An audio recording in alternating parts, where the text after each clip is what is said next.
Good evening everyone, welcome back to our channel. आज मैं आपके साथ डिस्कस करूंगी magnetic movement of transition elements, यानी जो ट्रांजिशन एलिमेंट्स होते हैं उनका मैग्नेटिक मूवमेंट हम किस तरीके से कैलकुलेट कर सकते हैं।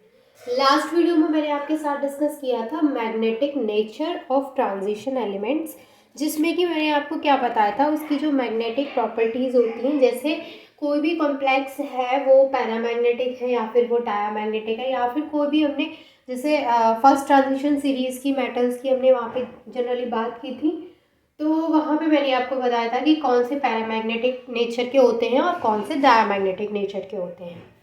तो मैंने जो यहाँ पे स्टार्टिंग की है वो एक सीरीज़ से स्टार्टिंग की है, तो अगर आपने फर्स्ट वीडियो नहीं देखा तो सेकंड में बहुत अच्छे से सारी चीज़ें क्लियर नहीं होंगी, और सेकंड नहीं देखा तो थर्ड में क्लियर नहीं होंगी। तो जब भी आप देखें तो आप प्लीज़ सीरीज़ से देखें, ताकि आपको सारी चीज़ें एकदम बेसिक से लेकर के और पूरा चैप्टर आपका अच्छे से समझ में आ जाए। अब यहाँ पर हम बात करेंगे मैग्नेटिक मूवमेंट की।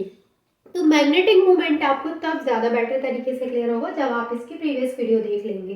तो यहाँ पर देखिए, मैग्नेटिक मूवमेंट का एक फॉर्मूला होता है। वो फॉर्मूला क्या होता है? वो फॉर्मूला होता है mu is equal to √n+2।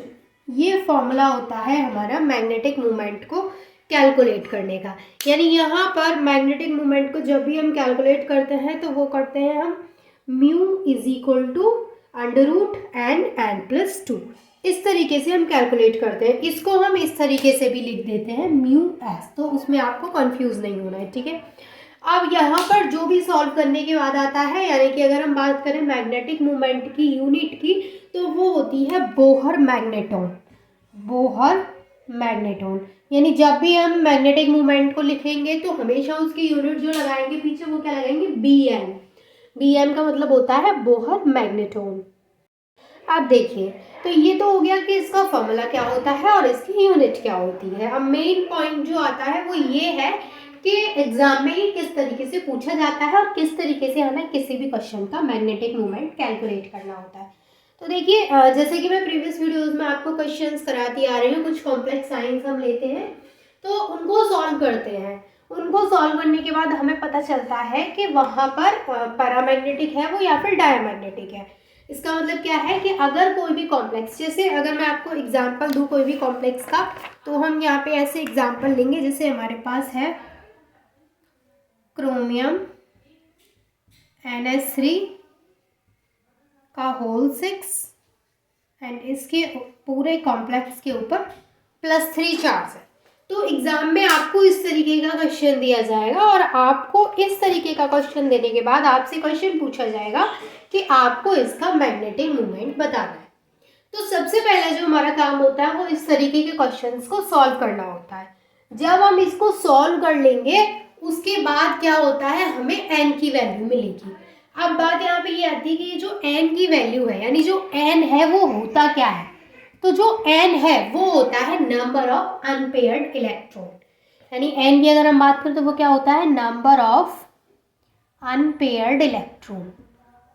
अगर आपने प्रीवियस वीडियो देखी है तो आपको समझ में आ रहा होगा कि अनपेयर्ड इलेक्ट्रॉन्स, पेयर्ड इलेक्ट्रॉन्स का क्या मतलब है यहाँ पर। तो जब हम इस तरीके के क्वेश्चन को सॉल्व करते हैं तो हमें क्या निकालना होता है, वहाँ पे देखना होता है कि वहाँ पे नंबर ऑफ अनपेयर्ड इलेक्ट्रॉन्स कितने हैं, और जितने वहाँ पे नंबर ऑफ अनपेयर्ड इलेक्ट्रॉन्स होते हैं उसी के बेस पे हम उसका मैग्नेटिक मूवमेंट कैलकुलेट करते हैं। फॉर एग्जाम्पल, अगर हम इस क्वेश्चन को सॉल्व करेंगे तो आपको पता है मैंने इस क्वेश्चन को लास्ट वीडियो में सॉल्व करना बताया था, तो मैं यहाँ पे बहुत ज़्यादा तो आपको डिटेल में नहीं बताऊंगी, क्योंकि मैं ऑलरेडी आपको इसको बहुत डिटेल में बता चुकी हूँ। तो मैं यहाँ पे आपको बता देती हूँ कि यहाँ पर जो क्रोमियम है इस क्वेश्चन में वो +3 ऑक्सीडेशन स्टेट में है, और आपको पता है कि क्रोमियम का जो एटॉमिक नंबर होता है वो होता है 24। तो जब हम इसका इलेक्ट्रॉनिक कॉन्फ़िगरेशन करेंगे, इसकी +3 ऑक्सीडेशन स्टेट में कर रहे हैं हम, ध्यान रहे कि यहाँ पे जो हम इसका इलेक्ट्रॉनिक कॉन्फ़िगरेशन कर रहे हैं वो उसकी ग्राउंड स्टेट में नहीं कर रहे हैं, इस पर +3 चार्ज है। दैट मीन्स कि 3 इलेक्ट्रॉन्स पीछे से कम हो जाएंगे जो आउटर मोस्ट ऑर्बिटल्स होते हैं उसमें से। तो इसका जब हम इलेक्ट्रॉनिक कॉन्फ़िगरेशन करेंगे तो आएगा 2,6 एंड 2,6,3। तो यहाँ पर जो इसका लास्ट ऑर्बिट है, जो d ऑर्बिटल है, उसमें 3 इलेक्ट्रॉन्स है। तो अब हम यहाँ पे क्या करेंगे, डी ऑर्बिटल को बना लेंगे। तो ये 3D, यहाँ पर 4s एंड यहाँ पर 4p। यहाँ पे जब हम इसका डी ऑर्बिटल बनाएंगे तो डी ऑर्बिटल में आपको पता है कितने कॉलम होते हैं, 5, s में 1, p में 3। आपको पता है कि जैसे हमने यहाँ पे 3D बनाया तो हम यहाँ पे 4s 4p, अगर मान लीजिए अगर हम सेकंड ट्रांजिशन सीरीज की बात करेंगे तो यहाँ पे 3D की जगह पे 4D यूज होगा क्योंकि वो सेकंड ट्रांजिशन सीरीज है। तो वहाँ यहाँ पे फिर 4p नहीं, 4s यूज नहीं होगा, यहाँ पे 5s और यहाँ पे 5p, यानी हम आगे वाले ऑर्बिटल्स को यूज करते हैं। ठीक है, अब यहाँ पे इसके बाद क्या करना होता है, अब हम इलेक्ट्रॉन्स को यहाँ पे फिल कराएंगे। तो इलेक्ट्रॉन्स को फिल कैसे कराएंगे, अब हमें पता है डी में कितने इलेक्ट्रॉन्स है, 3 इलेक्ट्रॉन है। तो 3 इलेक्ट्रॉन यहाँ पे इस तरीके से आ जाएंगे, 1 2 और 3, राइट, इस तरीके से आ जाएंगे 3 इलेक्ट्रॉन्स। अब यहाँ पर देखिए एक क्रोमियम है और उसने 6 NH3 के साथ में बॉन्डिंग कर रखी है। इसका मतलब जो 6 NH3 है वो इन कॉलम्स में आएंगे। तो एक NH3, मैं इनको थोड़ा अलग मार्कर से दिखाती हूँ आपको। देखिए एक NH3 इसमें आएगा, एक इसमें आएगा, एक इसमें, एक इसमें। अब देखिए टोटल कितने हो गए, 3 4 5 एंड 6, और टोटल नंबर ऑफ यहाँ पे NH3 कितने हैं, 6। तो इस तरीके से ये NH3 की बॉन्डिंग हो गई। यहाँ पे D2sp3 हाइब्रिडाइजेशन हो जाएगा। हाइब्रिडाइजेशन यहाँ पे अगर मान लीजिए क्वेश्चन में मैग्नेटिक मोमेंट ना पूछ के ये पूछा जाता कि इसका हाइब्रिडाइजेशन क्या होगा, तो आप क्या बताएंगे, यहाँ पे D2sp3 इसका हाइब्रिडाइजेशन हो गया। ठीक है, अब यहाँ पर ये हमारा पॉइंट नहीं है कि इसका हमें हाइब्रिडाइजेशन कैसे कैलकुलेट करना है, ये जस्ट मैंने आपको बता दिया है। हमारा जो क्वेश्चन है, जो टॉपिक है, वो ये है कि हमें यहाँ पे मैग्नेटिक मोमेंट कैसे कैलकुलेट करना है। तो यहाँ तक का हमें क्वेश्चन सॉल्व करने के बाद अब इस स्टेज पे हमें देखना होता है कि इसके पास कितने अनपेयर्ड इलेक्ट्रॉन है। अब इस क्वेश्चन में आप देख सकते हैं 3 इलेक्ट्रॉन है और तीनों ही क्या है, अनपेयर्ड है। अगर तीनों कॉलम में 2-2 इलेक्ट्रॉन्स होते, उसका मतलब क्या था कि तीनों में पेयर्ड होते। लेकिन इस क्वेश्चन में आप क्या देख पा रहे हैं कि 3 इलेक्ट्रॉन है यहाँ पर और तीनों ही अनपेयर्ड इलेक्ट्रॉन है। तो इसका मैग्नेटिक मोमेंट हम कैसे सॉल्व करेंगे वो देखिए। हम क्या करेंगे, मैं इसको यहाँ से इरेज कर देती हूँ, इतना हिस्सा,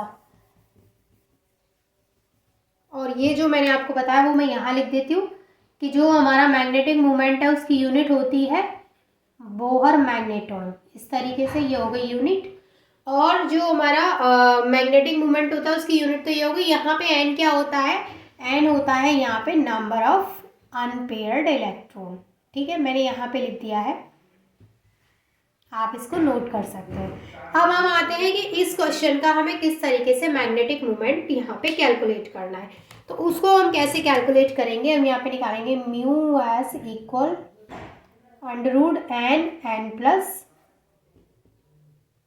n+2, ये है हमारा फॉर्मूला। अब हम n की जगह पे क्या रख देंगे, जो हमारी अनपेयर्ड इलेक्ट्रॉन्स की वैल्यू है। तो नंबर ऑफ अनपेयर्ड इलेक्ट्रॉन कितने हैं यहाँ पे, 3। तो यहाँ पे n की वैल्यू क्या हो गई, इस क्वेश्चन के लिए जो n की वैल्यू है वो है 3। तो जहां पर भी n है वहां पे हम क्या रख देंगे, 3। तो यहाँ पे हो जाएगा हमारा question mu S is equals to 3+2। तो ये हो जाएगा यहाँ पे 3+2 5 एंड 5 3 ज़ा 15। तो यहाँ पर जो हमें इस क्वेश्चन के लिए जो यहाँ पे मैग्नेटिक मोमेंट की वैल्यू निकल के आई है वो कितनी आई है, √15। अब यहाँ पे क्या होता है, जो भी अंडर की वैल्यू आई, जैसे मान लीजिए अगर आपका √15 आया है तो आपको क्या करना है कि कुछ वैल्यूज आपको याद रखनी है। जैसे कि √15 की क्या वैल्यू होती है, √2 की क्या होती है। तो √15 की वैल्यू यहाँ पे जो होती है वो मैं आपको बता देती हूँ, वो होती है, देखिए मैं इंक चेंज हो गया। अब यहाँ पे √15 की जो वैल्यू होती है वो होती है यहाँ पे 3.87 बोहर मैग्नेटॉन। ये आ गया हमारा इस क्वेश्चन का मैग्नेटिक मोमेंट। ठीक है, आपको दिखाई दे रहा है, ये देखिए 3.87 बोहर मैग्नेटॉन, ये हो गया। अब मान के चलिए यहाँ पे √15 की जगह पे √3 आता, तो उसकी वैल्यू क्या होती है 1.73 बोहर मैग्नेटॉन। थोड़ी सी मैं वैल्यू आपको यहाँ पे नोट करा देती हूँ जिससे कि आपको थोड़ा और क्वेश्चंस को करने में आसानी हो। √3 की वैल्यू 1.73 बोहर मैग्नेटॉन। ये क्या है, ये इसलिए बता रही हूँ मैं क्योंकि अगर आप जैसे ये जरूर थोड़ी आपके पास यही कॉम्प्लेक्स है, आपको तो सॉल्व करना है, सॉल्व करने के बाद यहाँ पे जरूर थोड़ी 15 ही आए, 3 आ सकता है, 2 आ सकता है, तो उस केस में आपको इनकी वैल्यू लिखनी होती है। अच्छा, √2 की वैल्यू होती है 1.41 करके कुछ होती है बोहर मैग्नेटॉन। वैसे इस तरीके के क्वेश्चंस आपको अगर आएंगे तो जैसे अगर आपको सॉल्व करना है पूरा तो वहाँ पे थोड़ा बहुत हिंट भी कभी कभी मिल जाता है कि जैसे √3 की वैल्यू ये होती है, √2 की वैल्यू ये होती है। बट अगर नहीं मिले तो फिर आपको क्या करना है, याद ही करना होता है। तो ये कुछ वैल्यूज़ हैं जो आपको याद करनी है, और जितनी वैल्यूज़ आप ज़्यादा याद कर लेंगे उतना ही अच्छा है। बाकी का आप गूगल पे चेक कर सकते हैं जितनी वैल्यूज़ आप याद करना चाहें। ठीक है, आई होप कि आपको समझ में आ गया होगा कि किस तरीके से हमें मैग्नेटिक मोमेंट कैलकुलेट करना होता है। अगर कोई डाउट है तो वो आप मुझसे कमेंट करके पूछ सकते हैं। And I hope this is clear to all of you, and thank you so much for watching this video.